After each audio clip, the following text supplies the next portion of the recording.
Alright, so I had to take an extended break because Life, finds a way. Clever girl. so now that life seems to have cashed in all its points to screw with me and my family, it's time to get back to this. Thank you all for sticking around. It means a lot that you waited this long. Anyway, I was going to have my next upload be your next period of instruction, but I've gone for so long, I figured it should be something fun. So I was working on something else. Until I saw Hovind do his weekly Whack an Atheist thing with Powell. And there are some parts of it that actually made me laugh. Kent and Matt are pretty often rather annoying individually, but this time it was funny to see how much they don't know and how much they can't address. There were some strange admissions, and I have a new headcanon that will stay unless a particular condition is met. More on that later, though. Trust me, you will want to stick around. We'll just skip past his intro and move on to the meat. They're talking about a video from Rationality Rules and Holy Kool-Aid, where they cover several lines of evidence in support of evolution. So let's see what the dynamic dimwits have to say. People very often confuse abiogenesis with evolution when they shouldn't. Abiogenesis is the study of how life first emerged from non-living matter, and it's not discussed within this video. Evolution, on the other hand, is the study of biological change over time, and it is the star of this video. So, right from the beginning, it is explicitly and correctly stated that abiogenesis, the study of how life started and emerged from increasingly complex chemical reactions, and evolutionary biology, descent with inherited genetic modification, requiring an ancestor-descendant relationship, are completely unrelated and have no bearing on one another. Kent, Matt, your thoughts? Star of the video. Now hold it. You can't have something evolve if it doesn't exist. How did life get started? They don't have a complete theory then. Well, it's strange how he says that I'm not going to talk about about abiogenesis. That's not evolution. Well, hello, Google chemical evolution. The first thing that comes up is it's defined as abiogenesis. Abiogenesis is defined as chemical evolution. So he says abiogenesis is not evolution. No, it's defined as chemical evolution. It's common knowledge. Right off the bat, error. No, not even past the first point he made, and you're already repeating that lie, but we'll come back to that in a moment, Kent. Matt, nice try on pronunciation, but it's pronounced abiogenesis. Not the worst pronunciation I've heard, but close. It also isn't the right definition.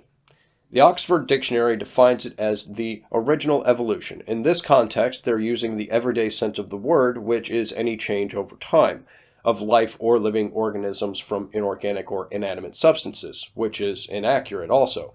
Every step was organic chemistry, but you wouldn't know that without access to textbooks teaching the subject, since regular dictionaries aren't always the best for learning about scientific terminology or fields of study. I'm sure Kent can let you read through the ones he's defaced while he was lying about what was in them. I've seen it defined as being synonymous with the outdated idea of spontaneous generation, which is something else entirely. Once again, all three of these things, abiogenesis, spontaneous generation, and evolution, are completely unrelated, and spontaneous generation was straight up disproven by Louis Pasteur. You also need to review Kent's script. I'll let him explain why, so you two can get on the same page and level of ignorance. Kent? That's why I divide evolution into 6 different categories. There has to be cosmic evolution first, the origin of time, space, matter. Then chemical evolution. Then stellar evolution. Then organic evolution. Life has to come in here somehow. Then macroevolution, and then micro, which should not be called that. It's a variation of the same kind. Okay, let me let him talk here. Okay. So Matt got Kent's organic evolution mixed up with what he calls chemical evolution. Just a reminder, his straw man of what evolution is with those 6 divisions has never been correct. He throws 5 different and unrelated scientific theories and the various hypotheses of abiogenesis under what he calls the overarching theory of evolution, because he thinks evolution is supposed to explain the universe from start to finish, when the theory of evolution is the explanation of biodiversity on the planet and nothing else. Did anyone else notice the side eye when Matt messed up Kent's script? The first 2 lines of evidence that I'm going to present both come from the comparative anatomy of whales to land mammals. We've long known that despite whales looking like fish, they're mammals. because just like mammals and unlike fish, they give birth to live young, feed their young milk via their mammary glands, breathe through 2 lungs rather than gills, have skin and hair rather than skin and scales, and they're warm-blooded. And that's proof for what? That's proof the whale's not a fish. I would agree with that. Good. That means you aren't as stupid as I thought, Kent. Now the question is, why is an animal that has to breathe air with lungs adapted for life in the water? The answer is, of course, that they used to be land mammals, and we'll get into that more in a moment. First, Matt, do you have any comments? I mean, by his logic, you could literally declare that ink pens and squids are related because they squirt ink. I mean, you could declare that a cloud and a watermelon's related because both of them contain water. I mean, this is the type of logic that we're dealing with. No, kid, that's a straw man. We don't think that squid and ink pens are related or that watermelons and clouds are either. Pens and clouds are not alive. Evolution deals with living things that have a descendant-ancestor relationship. You may not know that, but Kent does, and lies about it daily. You look like you had something else to say. This is the Bible. The Bible actually says that there are all men have not faith, and that there are wicked and unreasonable men who have not faith. So the Bible says that the people who are unreasonable are the people who don't have faith in Christ. This is the most unreasonable thing I've ever heard in my life, that things are related just because they have similar characteristics. Kid, you don't know the definition of faith, do you? It's defined as believing things without evidence. You are calling the people that look at evidence and use reason to reach their conclusions unreasonable for not believing in something that has no evidence supporting it, which in this case is a literal interpretation of the Bible. Kent, you look like you want to say something. You've been quiet for too long. What's on your mind? I'm still trying to figure out how they fit all them whales into a dot. Did you just... Okay, so for those of you that may be unaware, Kent is referring to Big Bang cosmology, specifically the Singularity Hypothesis. He thinks that all the energy and matter in the universe was condensed into a singularity smaller than an atom. Now, the Singularity Hypothesis has fallen out of favor in recent years, but since he doesn't have anything from this century, we'll meet him where he is. Kent, there was no matter in existence yet. The singularity was nothing but energy. Energy and matter are interchangeable, which is why neither can be created or destroyed, and why you can only convert both from one form to another. Burning wood, for example, releases energy in the form of heat primarily. Hitting the brakes in your car converts kinetic energy into friction and subsequently, again, heat. These are just the easiest examples. You can actually compress all the whales in the world into a dot. Hell, you could do it with a whole planet. You'd need a black hole to do it, but it can be done.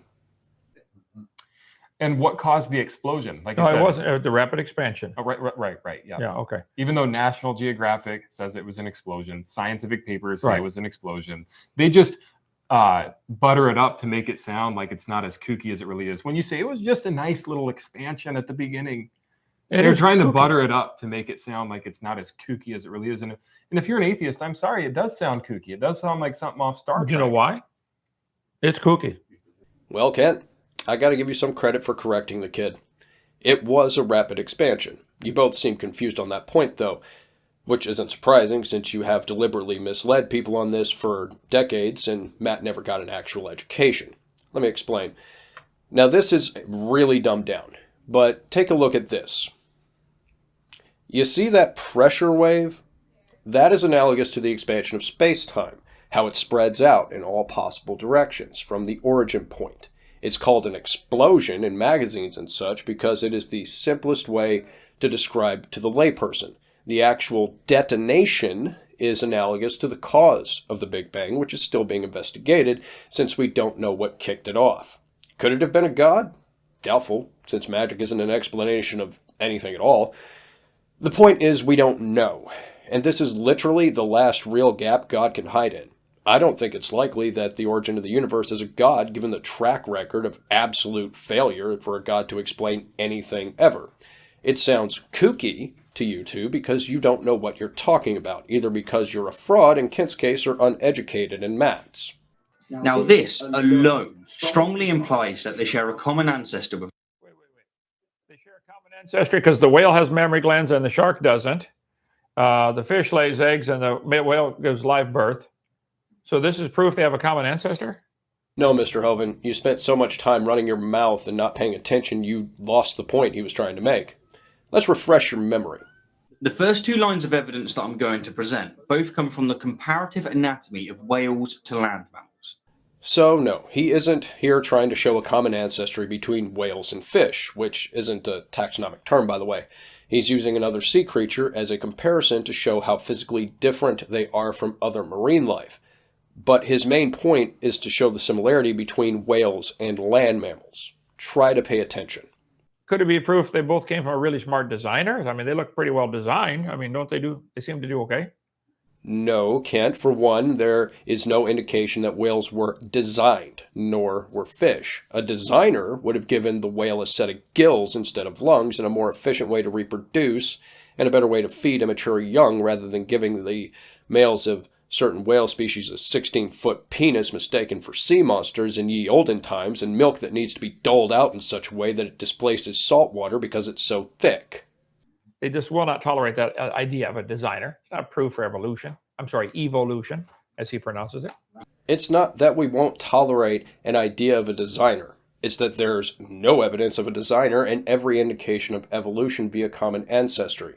You keep pushing this common designer nonsense while citing absolutely nothing in support of it. To be clear, I don't care what the Bible says. Let me know when you can present evidence of a designer to peer review. Till then, we have nothing to even consider that even implies a designer, except your ignorance. But what really makes this suggestion even more compelling, and what I'll offer as a first line of evidence, is the curious bone structure of their flippers. Within their flippers, whales have, just like the forelimbs of land mammals, finger, hand, wrist, and arm bones. That's proof of something.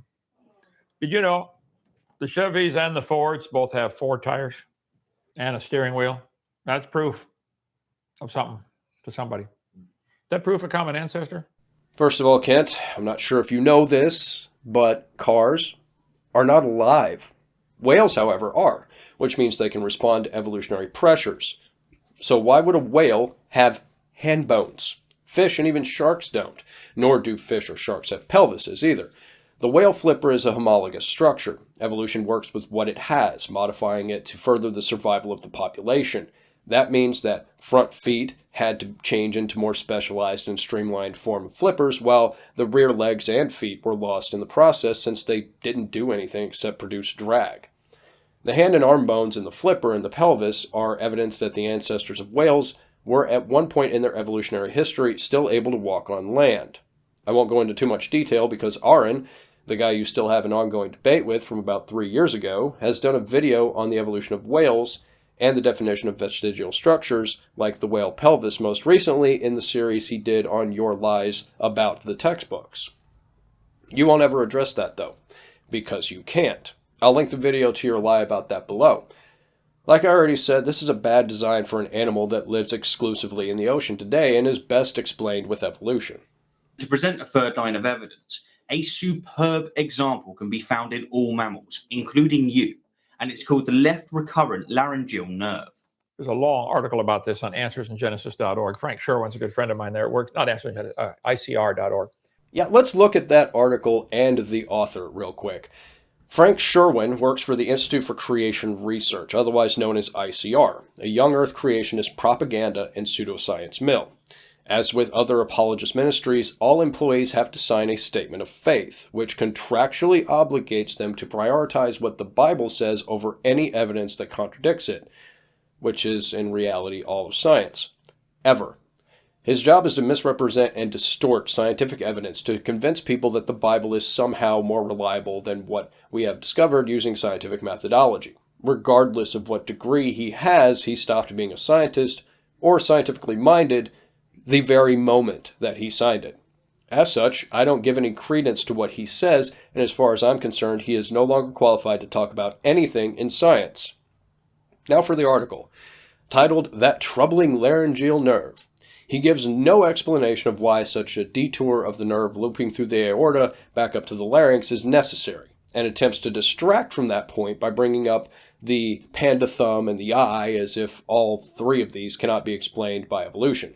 The amazing article you cited, Kent, is literally 5 paragraphs long, provides no reason as to why the nerve has to be routed the way it is if it was intelligently designed that way, provides nothing to counter the evolutionary explanation, and this is all after saying, before answering this, creationists are reminded of other past bad design arguments used by evolutionists.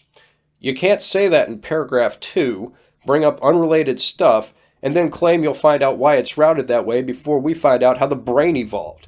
Y'all already lost that race before you even started it, pal. So there is no explanation from this article at all. Kent, do you have any comments? There's a reason that nerve goes all the way down around like that. We'll do that some other day. No explanation from you either, huh? All right there. And Without getting too technical, this nerve runs from the brain to the voice box, which should be a distance of a few inches. But instead, it goes down into the chest, loops around the main artery, and then goes back up to the voice box, which in the case of the giraffe results in a 15-foot detour. do automobiles and manufacturers ever produce vehicles that have a goof in them and they have to do a recall? Yeah. Does that mean nobody's designing it? You literally came this close to outright saying God screwed up. This close. You're not even going to try to explain it away, and I really doubt you'll ever try. Just like you never tried to address the evidence Aaron presented in the debate you asked for. Since you won't explain the reason this nerve is routed the way it is, I will. See, evolution isn't actually the survival of the fittest, it's the survival of the, well, I guess you'll do. That means if you're good enough to survive to reproduce, then you cleared the bar, and that bar is not very high, usually. Evolution also has to work with pre-existing structures, which also means the nerve you're talking about got tangled up in the vessels that would become the aorta on down the line. Only being able to make slight modifications meant that this trend continued down the family tree of terrestrial vertebrates and their descendants when it wouldn't if it were intelligently designed. The giraffe is simply one of the most drastic examples of something that clearly wasn't designed, and I hope you try to explain it away so we can all see how bottomless your ignorance and stupidity is. But if it was a mistake as you think it was, it doesn't mean God's a dunce. It means you don't understand why he did it that way, and there's a good reason. So is it a bug or a feature, Kent? You can't have it both ways. By all indications, it's a product of evolution, not a deliberate design, because it is clearly going much further than it needs to in order to do its thing. Despite clear evidence to the contrary that your God intelligently and deliberately designed this nerve in this way, which if anything shows a complete incompetence, you won't even try to defend your God. Apparently he won't defend himself either. And no, we won't be doing any kneeling to your imaginary friend, Kent.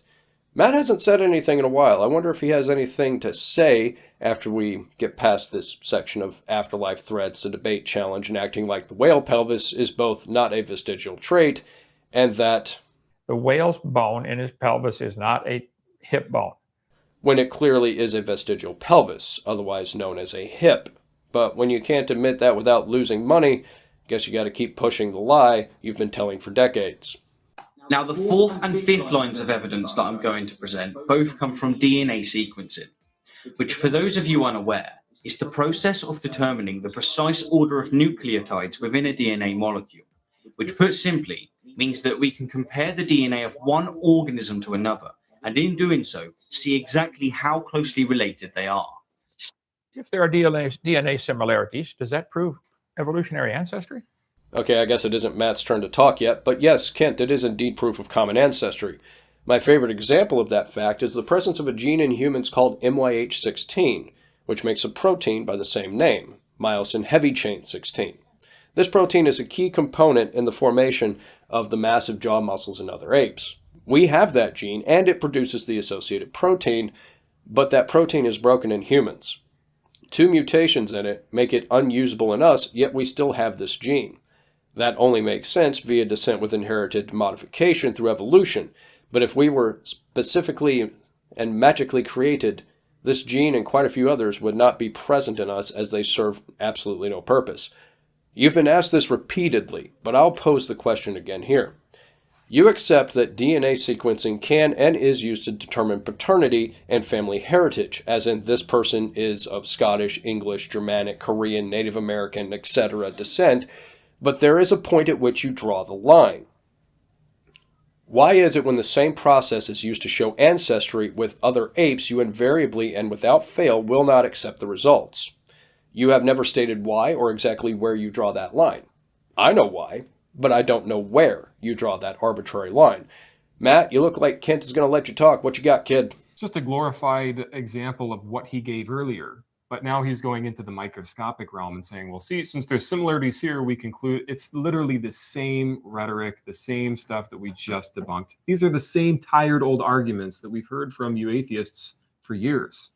Matt, in order to debunk something, it takes more than saying you don't agree with it.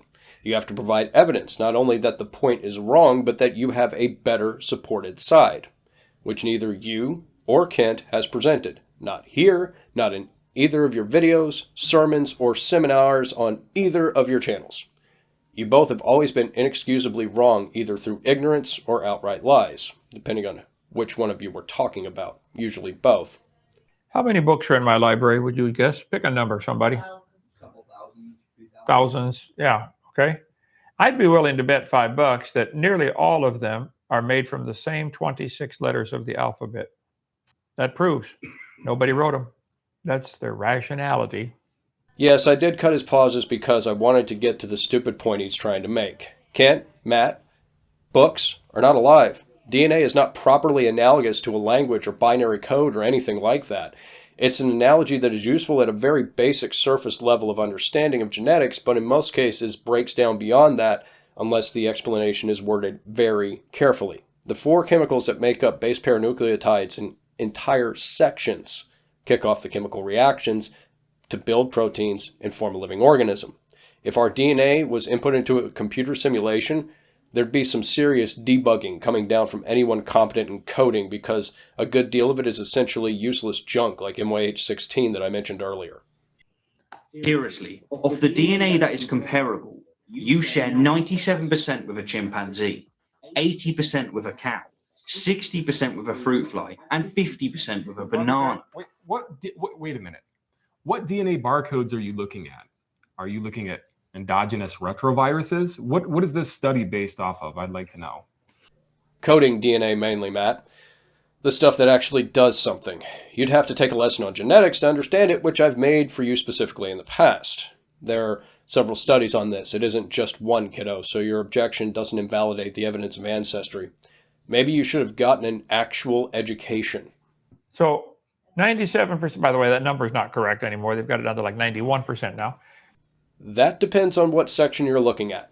I don't know where you got your number from, but whole genome sequencing with chimps is still around 97 to 98% similarity, so whatever number you pull out of your ass is invalid, unless you cite a source and what sections they were looking at. And I don't mean creationist sources either. Those will be dismissed out of hand if the source has anything even approaching a statement of faith associated with it. Like I already said, it will automatically disqualify you from serious discussions. And no one is saying chimps are Homo sapiens. They are great apes like we are, and primates, and mammals. On and on down the line.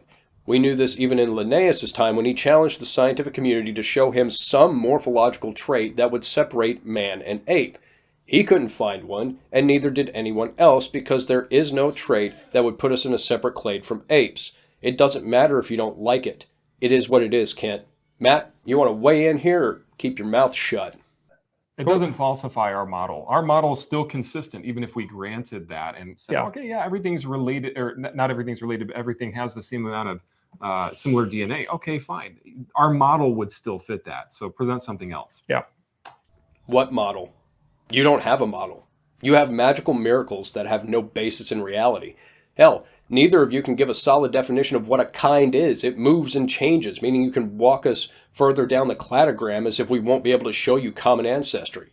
Models have predictive power, and in your model, you're claiming that each kind, whatever that is supposed to be, is unrelated to anything else. If that were the case, we would not see such similarities in DNA. We wouldn't see clear progressions of transitional forms. You have nothing.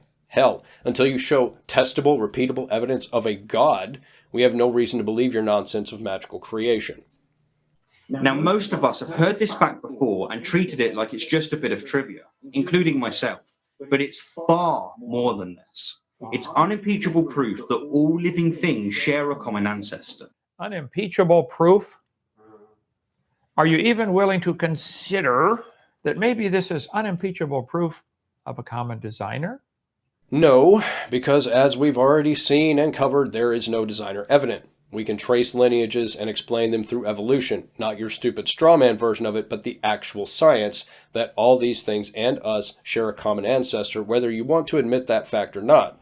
So yes, the science of DNA sequencing, which I remind you is enough on its own to get a life sentence and the death penalty, is actually unimpeachable proof of common ancestry, and your objection is both invalid in a court of law and in science. One of the things we're supposed to be able to do in science is to make falsifiable predictions. When you say it's unimpeachable proof, that means it's not falsifiable. You need to present something that's falsifiable for it to be science. Wow, Matt, I'm actually impressed. You do know that science needs to have a capability to show that some idea is an error.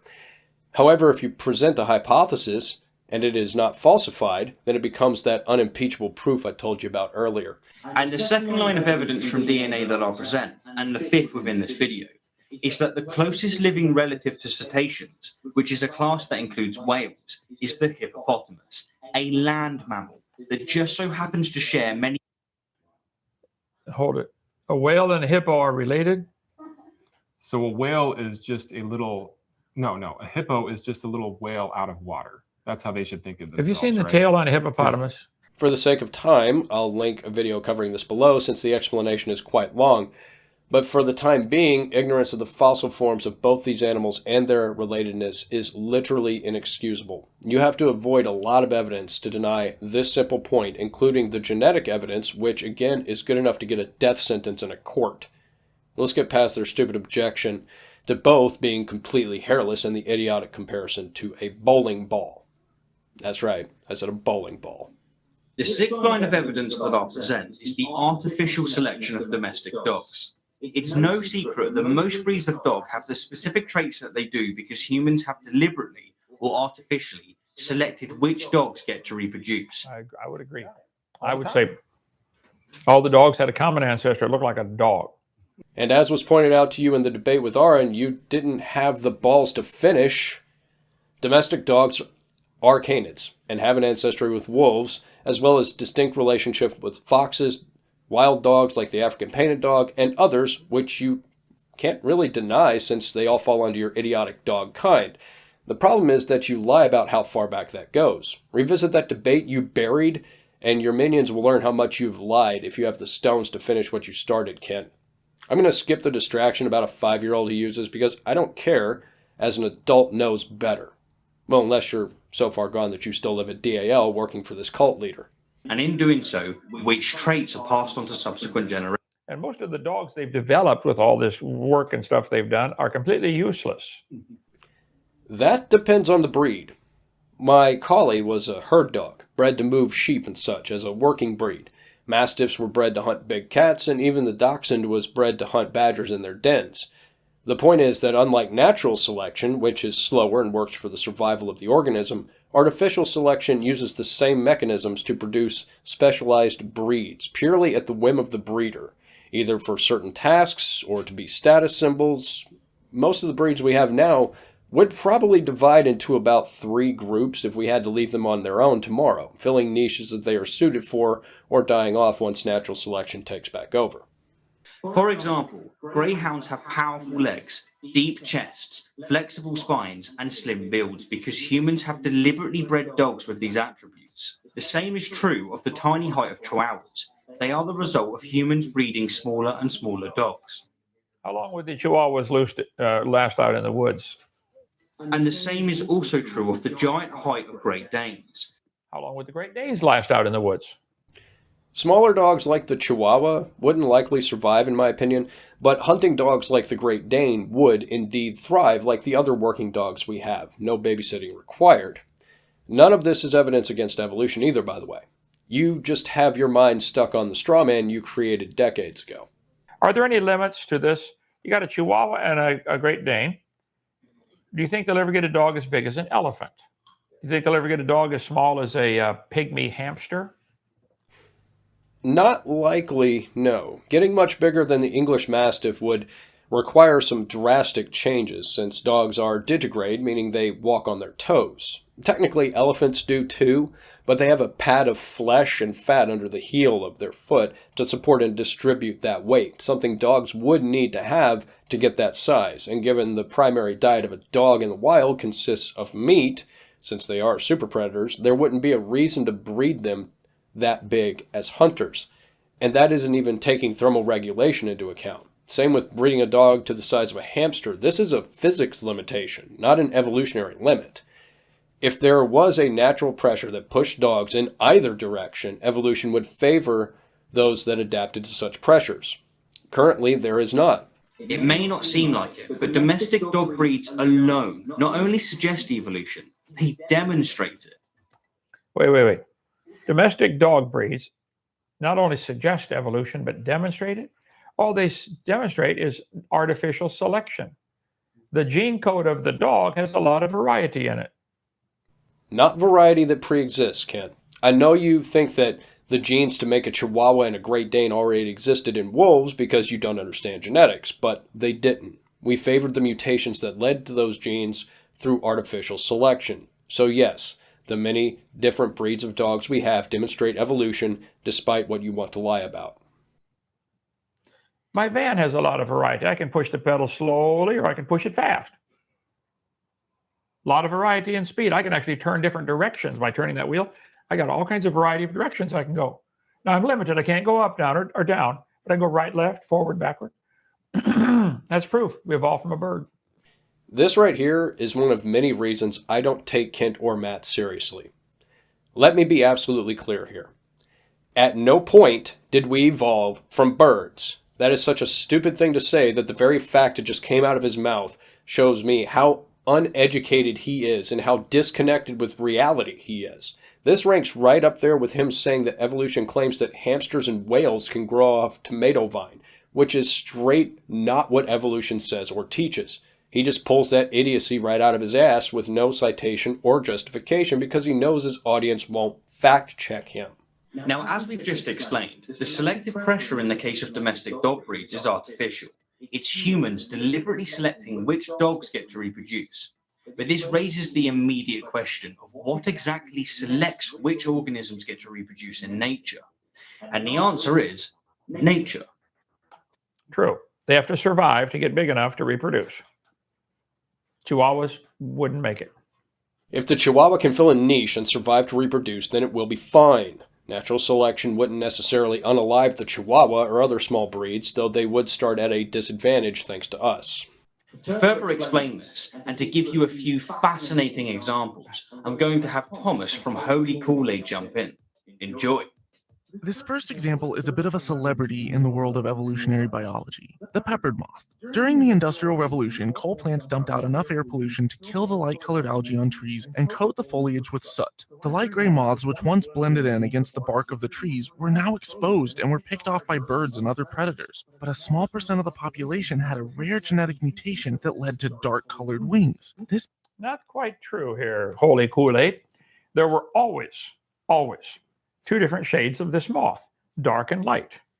Some would survive better on lighter colored trees. The birds can't see them as well. Going to pick the dark one. On the dark trees, after they burn coal, the birds can't see the dark ones as well, so they're going to pick off the light ones. One did not devolve into a black moth. There was always a black moth, a dark shade of the same moth. There was no de-evolution, Kent. That isn't a thing and never has been. The mutation leading to the different pigmentation was put under selective pressure. That is the point here. The peppered moth is a wonderful example of natural selection driving evolution. I'm going to cut this next bit because he's bitching about how people take pictures of these things because they spook easy and fly off. But we still need an example of how they rest on trees, and the photo had to be set up to demonstrate that. Nothing he says is evidence against evolution, so I don't care what his conspiracy theory nonsense is. He expects evolution to produce a different species overnight, by having something give birth to something completely different overnight that couldn't be even remotely related to its parents, which is inexcusably wrong on every level. Matt, do you have something to add here? Even if Another we granted that there was a mutation, even granting their argument, so what? There's still a moth, and it didn't turn into something different. And they say, well, you have to have time for evolution to take place. Well, a mutation is defined as an error. So the more mutations you have, the more errors accumulate in the genetic pool. The more errors you have in the genetic pool, the more likely your population is to go extinct. No, kid, that's not how this works. DNA changes over time. It doesn't just accumulate losses, it accumulates gains too. You don't know that because you've got your head shoved so far up Kent's ass I can't tell where he ends and you begin. Those errors lead to new species. This isn't the Highlander, kid, where there can be only one. One species becomes 2, 4, 8, 16, and so on as long as they can survive, and natural selection doesn't make them go extinct. You need to leave DAL and go get an actual education because you don't know what you're talking about. The next bit is the same thing, really, but with the silent crickets in Hawaii. Nothing else to cover there. It's really the same thing. Well, if it's turning genes on and off, and I don't want to make a knowledge claim on this, but from what I understand, this is dealing with the realm of epigenetics. Epigenetics simply is a switch of pre-existing gene information. So if you need to be able to avoid making that sound, those genes would get shut off in the populations over time. And so that's just an epigenetic change. That's what I would assume that to be. Kiddo, evolution by natural selection via mutation and the function of epigenetics are two completely different things. It's a good thing you aren't making a knowledge claim because you're stupidly wrong here. The change in the crickets was a result of natural selection via mutations. Epigenetics are developmental gene switches, like a beehive making a new queen by giving a larva royal jelly, or puberty in humans or other developmental stages. Those are examples of epigenetics, not evolution by natural selection. You are so insanely wrong that you aren't even in the same ballpark here, kid. Evolutionists might argue, but those are all examples of microevolution, not macroevolution. Animals never change species or reproduce outside their kind, which brings us to ring species. For this, we'll take a look at the greenish warbler of the Himalayas. He just admitted they never come outside their species. No, he didn't. He was quoting you and your mouth-breathing peanut gallery. It's called sarcasm, something you don't speak, but I'm fluent in. Thanks to you pausing in stupid spots and your audio taking a solid half second to catch up, you missed where he started by saying creationists. Can't expect you to be honest, since your little protege is well known for his deceptive editing and has started doing that for you, likely with your approval. Which biologists believe migrated south to north, branching east and west around the mountains. As time passed, they evolved and adapted to their new environments. They didn't evolve. Adapted, I would agree. Both of you have had this explained to you multiple times. Biological evolution is changes in allele frequencies in reproductive populations over successive generations, descent with inherited genetic modification. By definition, what is currently being described to you is the very definition of evolution. This is not synonymous with... You know, my car has a heater and an air conditioner. I can adapt to cold weather or adapt to warm weather. That is not an example of natural selection. In point of fact, that is an example of artificial selection, and in our case, an example of how we have stopped being subjected to many of the natural pressures we historically had to deal with. We have effectively stopped adapting to our environment and instead adapted the environment to suit us, terraforming it in the process ever since we've learned to use pointy sticks. By the time they met up north of the Himalayas, they were so different that they were no longer able to interbreed. Okay, now take a look at them. The top two, what would you say they both are? Bird. Dinosaurs. Careful, it's learning. Well, he would be if he wasn't trying to be sarcastic while getting all of his info from the dynamic dipshits here. That's obviously a T-Rex, you can see. Good one. Well, if you guys wouldn't lie, then they might know something about taxonomy and how birds descended from and evolved from theropod dinosaurs, something I covered in a response to that kid Erasmus a while back. Brief though it was, since the evolution of any lineage is pretty lengthy of an explanation in any real case. And this is evidence for your theory that everything came from a dot of nothing and we all have a common ancestor, an amoeba? They're desperate. Again, Kent, that's your straw man version of what you want people to think evolution is.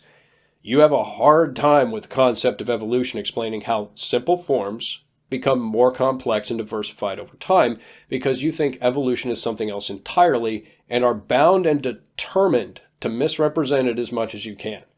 That's how we get people like Matt. Speaking of, am I the only one that sees a resemblance between them? Well, even if this is a case of evolution, number one, it's still reductive. So you end up with these two different populations that can't interbreed. Yeah, that's reductive. That's deleterious by definition. Matt, not only do you not know anything about science, it looks like you can't count either. Kent, you always say you taught high school level math, so why aren't you correcting him on grade school edition? Matt, this one species of bird diverged into at least two. Last time I checked, when using base 10 math and understanding that this number corresponds to an amount of 1, and this number corresponds to an amount of 2, and that 2 is greater than 1, that means, mathematically, when one species becomes two species, it is by definition addition and not subtraction, which is additive, not reductive. At minimum, even if the ancestral species went extinct, there are still two new species in this ring.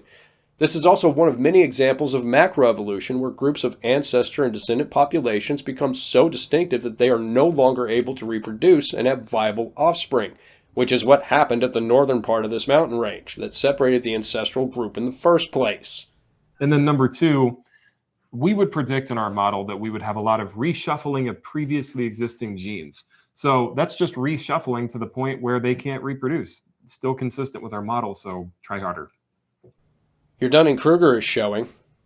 These birds didn't come about from reshuffling of pre-existing DNA like the ancestors had the genes to make these two species, since the mutations that produced these changes didn't exist and don't exist in the ancestral group in the first place and arose in descendant lines over time. That means your model has made a prediction that has been falsified. While this process is predicted and accounted for by evolution without any problem at all. So no, kid, you need to try harder. By which I mean get your head out of Mr. Hovind's ass and get an actual education, since your parents didn't see fit to make sure that you went to a real school. Yes, it's a bird, just like we are mammals, just like birds are still theropod dinosaurs. You cannot grow out of your ancestry, and to suggest otherwise is absolutely idiotic. There are no proofs. There's not even any good evidence for evolution. It's a religious belief. You're welcome to have that. But get it out of our school system, okay? Kent, you've been corrected on this so many times that at this point I'm honestly surprised you haven't called football fans followers of the religion of footballism. That is exactly how asinine it sounds when you say evolutionism, and say that any aspect of science is somehow equivalent to your own beliefs.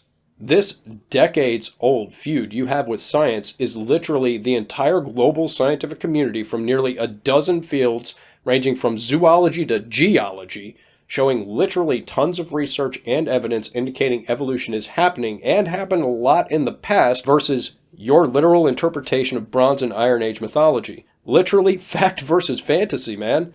You love challenging people to debates too, as you did in a part I cut out, but I don't think anyone should debate you right now. Because you still have a debate to finish. Or did you forget that beating you were getting about 3 years ago? You may have forgotten, but the rest of us haven't. Until you man up and finish your debate with Aaron, a debate and format that you asked for, no one else should debate you. Finish what you started, Kent. If you wouldn't mind, I'd like to put one more nail in this guy's coffin. So, for this theory. So to say, well, you have these birds, this circle of whatever he referred to it as, and the ring of whatever, and you get these reductive traits that make it so they can't intermingle or whatever. That's creation. That's what we would expect in the creation model. Remember, we are fallen man. We expect mutations to accumulate, and therefore, after those mutations accumulate, we lose the ability to reproduce. We're losing abilities. According to you, that's evolution? That's de-evolution. As for what you just said, Matt, the bastard son of Hovind, my personal headcanon until I see evidence otherwise, you don't need to be debated either. Not because you have one that's been put in limbo, but because you need to be taught and educated to make sure that you know what the topic is, and because you have no model to compete with. Your prior prediction was falsified, and this one is too. There's no such thing as de-evolution. No life form on this planet is losing DNA. The DNA is changing, favoring certain traits under the influence of natural or artificial selection. I know you got that stupid idea from Raw Matt, however, his doctorate of divinity does not qualify him to speak with any authority on any aspect of science any more than your Bible and lack of education does. Now as for my new headcanon, where Matt, the bastard son of Hovind, is concerned. I will be referring to him as such until I'm shown sufficient evidence that he is not the spawn of Hovind. To make this as ridiculous as Kent and Matt do, I will not accept a documented family tree, because that's just lines on paper, of course, and you can draw them any which way you want. I will not accept DNA tests because that doesn't prove relatedness, and I won't accept any evidence that Kent didn't have an affair with Matt's mom because he scoffs at the obvious truth that he is Matt's dad and just wants to deny it. See how ridiculous that is, Kent? Good luck convincing me that you aren't the father if I deny evidence like you do, jackass.